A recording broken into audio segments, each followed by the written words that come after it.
ये कहानी उस डरावने रिश्ते की है जिसने मेरी जिंदगी को नर्क बना दिया था। सब कुछ शुरू हुआ जब मैं नेहा से मिला।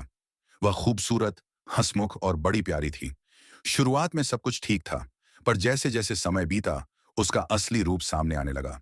नेहा बहुत पॉजिटिव थी। मेरा किसी लड़की से बात करना तो दूर, किसी से हंसना तक उसे बर्दाश्त नहीं होता था। उसकी शक करने की आदत ने मेरे दोस्तों से मेरा रिश्ता खत्म कर दिया।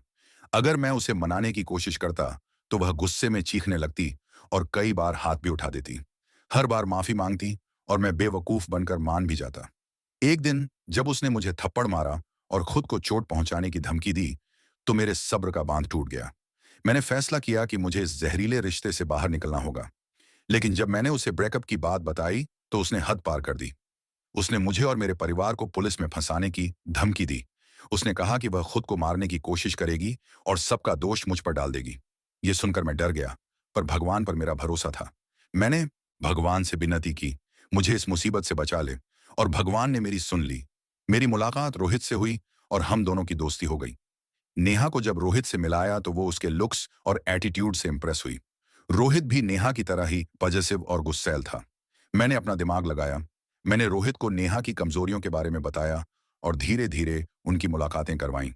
जैसा मैंने सोचा था वैसा ही हुआ। नेहा को रोहित में दिलचस्पी बढ़ने लगी। कुछ ही हफ्तों में वह मुझसे पूरी तरह दूर हो गई। पर रोहित के साथ रहना उसके लिए आसान नहीं था। वह भी नेहा की तरह गुस्सैल और कंट्रोलिंग था।